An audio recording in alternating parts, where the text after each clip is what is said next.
Should you play in a tournament round completely blind? Let's talk about it. Good morning and welcome to Oh Yeah Disc Golf. It's your guy Joey, hoping that you are always having groovy vibes, you're throwing funky lines, we're always trying to have a good time. Somebody sent me an email and was stressing out, talking about how they had a sanction, a B tier round coming up, and they've never played the course, and they couldn't get off work to be able to go play the course, quote, a couple times before the actual tournament. And it got me to thinking to myself, how important is that for us? Again, welcome to the channel if you've never been here before. Again, all of my content, everything we talk about is filtered towards is definitely filtered towards the amateur side. I am an MA3, I am an 870 rated player. Hopefully I can get a little bit higher. My wife Stacy is an FA2 rated 800 player. We are just out here having a good time, being competitive, and enjoying ourselves. So all of our content is geared towards that, right? If you are an MA1, MPO, can this content help you out? Of course it can. I think disc golf content can help across the spectrum.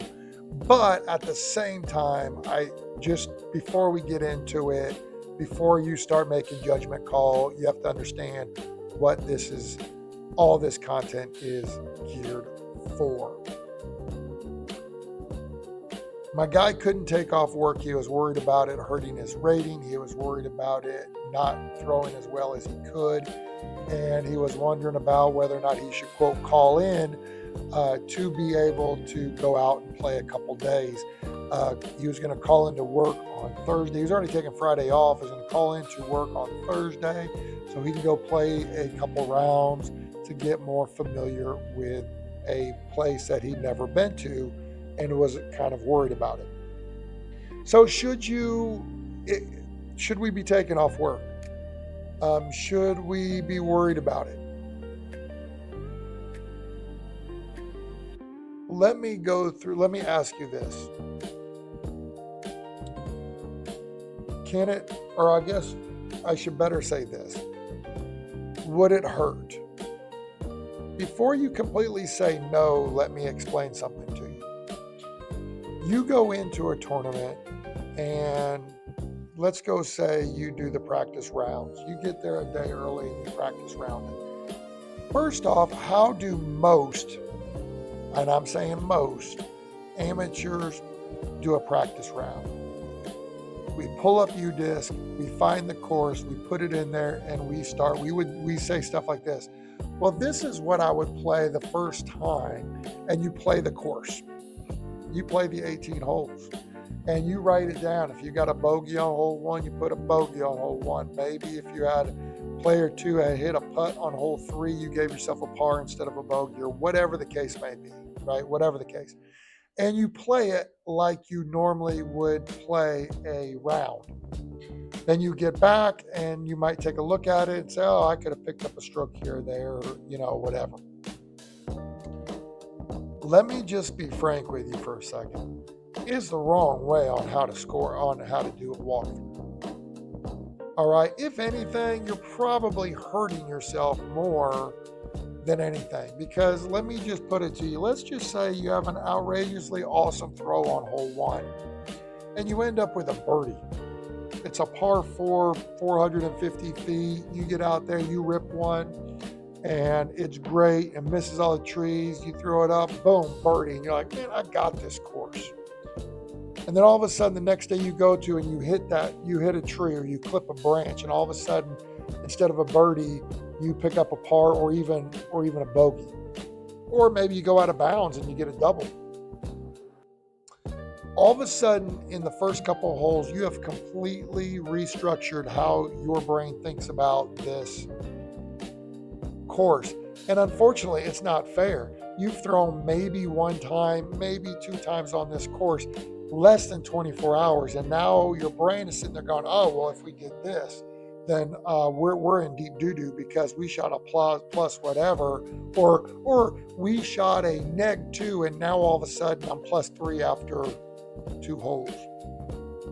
And as amateurs, as an age protected, as somebody who plays MA3, like I've said in previous videos, if you can shoot par, you're going to be in the top 10 every single time.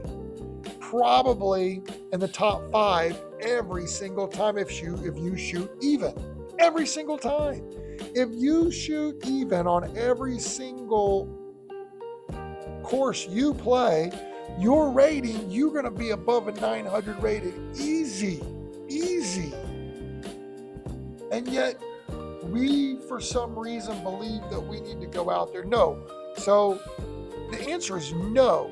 In fact, I would argue that playing it like that hurts more than it actually helps. Now, can a practice round help? It can, for sure, it can. If you have the time. What the pros don't tell you, if you watch the pros on YouTube doing practice rounds, what they don't tell you is, first off, they've been there quite a bit. Second off, they spend all day at a course. They might spend 5-6 hours at the same course. They are not keeping it on UDisc. They might be doing some stuff for social media, but they're not putting it on UDisc. I can guarantee you that. I can also guarantee you they're throwing multiple shots especially off the tee, and then depending on where they land, they might land one spot, realize that if they throw something else, they might land 30 or 40 feet to the right, walk on over there and throw that up shot just to get different angles and different distances. But but they don't show that on YouTube, and so for some reason, we as amateurs decide that that's going to be the best use of our time. Here's what would be totally better than that. If you do not have all day to sit there and to go do a practice round that way, what I would recommend is this. If you get there the night before and you don't have enough time, walk through the course. Just walk 18 holes. And here's what I would do on the 18 holes. If you have a rangefinder, this is the one time I would say to bring your rangefinder and use it. All right, and here's what I would do. I would walk down the fairway of hole 1 where you want to throw, right? And as you walking down, get to between 200 and 250, depending on how the layout.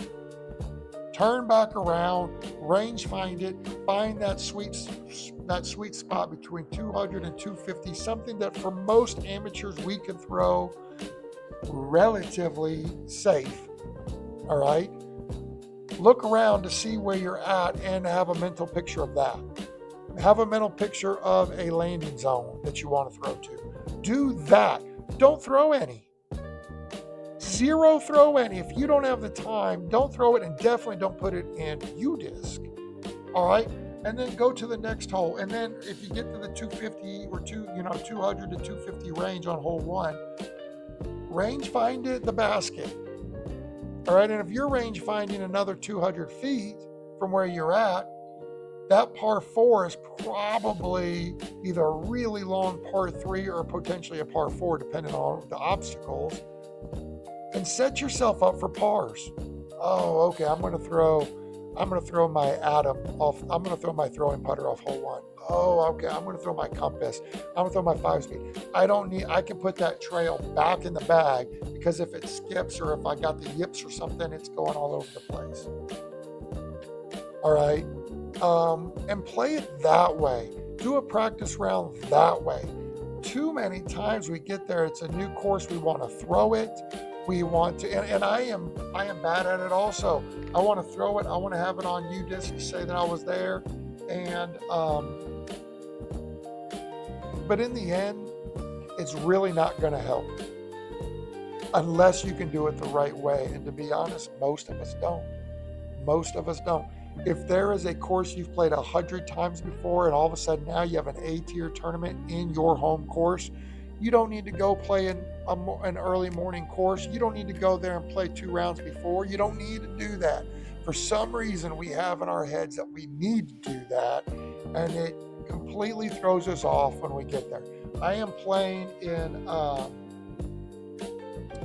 2 weeks' time. I'm going back to Waco for a Throwing Down the Gauntlet, the Beast. I played there twice, 2 tournaments there twice.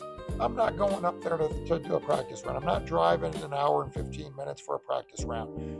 A week after that, I'm going to Victoria, Texas for Texas States. I'm super excited about that. Never been to Victoria to play disc golf, and there's 3 courses there. Am I going to go down there a day early? No. Would I love to take the time off and do that? Sure. But while I'm there, if I have time for those courses, you know what I am doing? I'm going to reach out to social media. I'm going to go to YouTube. I'm going to see if I can see people that have played those courses fairly recently. I'll watch that. Not what they throw. I'm just going to watch, especially for me, if it's short courses or short pads, I'm going to look for that. Okay. And then if I can't do that, or if I can do that in addition to, then sure, I might take a putter or an approach. I might walk it. I'm usually my throwing putter, and I'm going to see how far down and just, again, do what I'm saying. Take a look back. Okay, 200, 225 feet. I think I can throw that fairly reasonably and see where I'm at. Instead of bringing my bag, throwing all these discs and wondering it. Because again, if I don't have the time to do it the right way, then don't do it that way. So hopefully that answers it. And if you have any questions or comments, leave them for me and I'll get back to you. I'm very easy to find on YouTube, on Instagram, on TikTok. I'll do it all sorts of ways. Again, I hope everybody always has a great time. I hope everybody always has groovy vibes on the course. And sometimes, if you're an amateur like me, we always be throwing some funky lines. So until next time, peace out. Love you guys, and you guys have a great day.